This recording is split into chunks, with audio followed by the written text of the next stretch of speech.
question is the weight gain leads to weak bones. Does it lead to osteoporosis? So I think this is a common misconception. Sometimes like the people ask, I am obese, I do have good fat. Even if I fall, I will not have a fracture. I am very well cushioned. That's a obesity paradox, what we call it as. So it's not like another thing which I would like to tell you is the DEXA scan, which we do for the BMD calculation. It also calculates the fat percentage.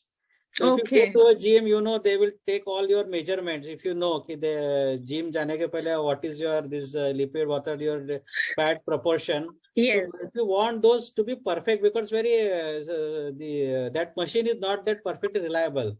So if you can additionally advantage is that you can get your fat calculated as well, the proportion of fat. So like the obese patient, though they are more hefty, it's not the muscular mass, it's not the skeletal mass, it's the fat which has been deposited. Correct. It is a paradox, like that doesn't help here. Like what happens, even the adipose tissue start getting deposited in the bone as well. Okay. That will cause even the bone cells not to form properly. Okay. The obesity increases the risk for fracture. Even with a subtle injury, sometimes they don't have a major accident, major fall, but subtle injury, as trivial fall, even could cause fracture, low velocity injury. So that is not good. The more weight you have, the more stress on the bone, and that would cause more problems, especially the osteoporosis concerned.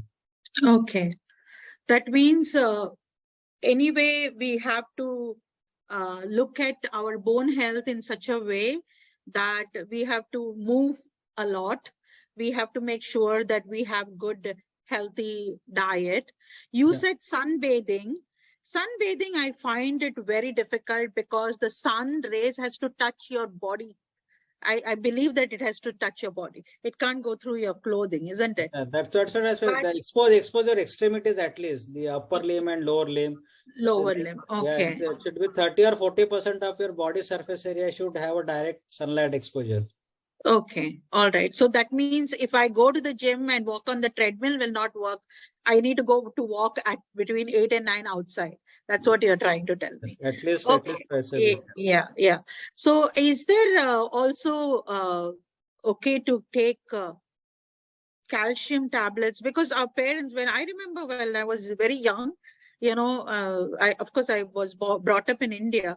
So there was a Sandoz calcium tablets. It was like, it used to be given to us like chocolates at home. My father used to just open the pack and just share the tablets with all of us. So is it supposed to be taken that way? Again, I think that's a very common question. Like to prevent osteoporosis, everybody like to think they should have some calcium supplements.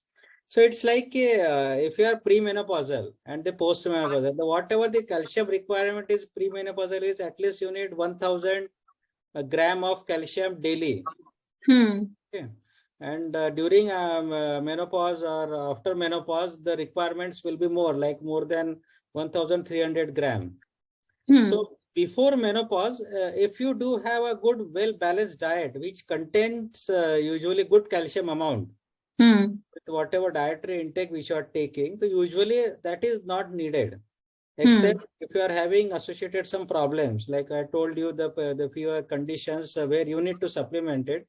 But a healthy individual, premenopausal, having a good balanced diet which contains good source of calcium is usually sufficient for us to maintain our bone health. Okay. So, yeah, but certainly menopausal, postmenopausal, I will certainly advise them to take some kind of calcium supplements. Whatever, apart from your dietary sources, you need certain extra calcium supplements.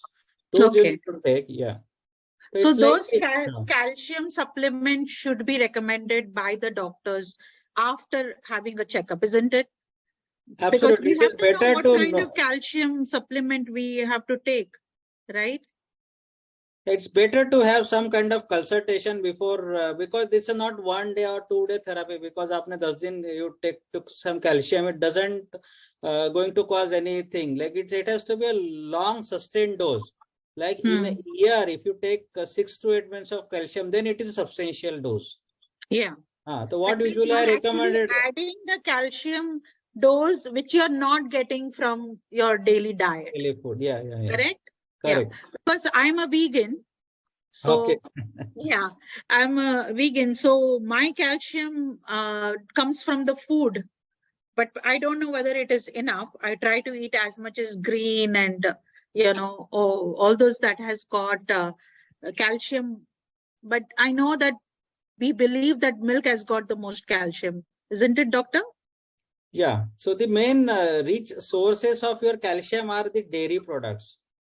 Okay, so all dairy related products. So if you do have a good 3 or 4 servings of some kind of dairy product, either a cheese, milk, yogurt, paneer.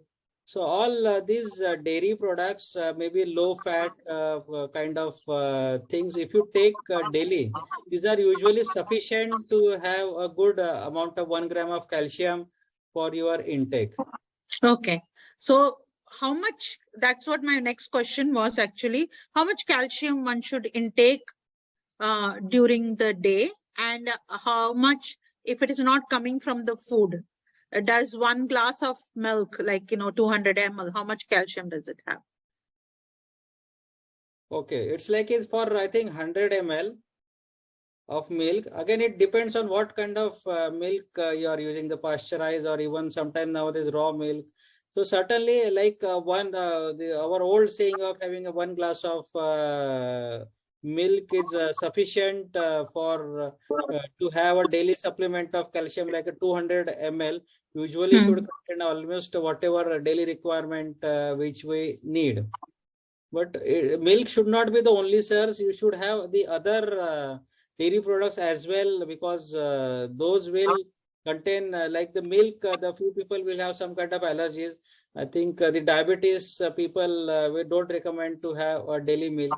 So where you can have these all other dairy products with the 3 or 4 portions, what we call it as either 100 gram or 200 gram daily. These dairy products in your diet would certainly give you enough calcium supplements. So for vegans, they say tempeh is the highest in calcium. Is it, that will be good enough to have tempeh or tofu? Yes. Tofu, even the nuts, the almonds are a good Almonds, source. okay. Figs as well. The green leafy vegetables, the oranges. Yeah, An okay. important source. And sometimes the fish as well, if somebody only have some kind of fish only. Yeah, okay. Thank you so much.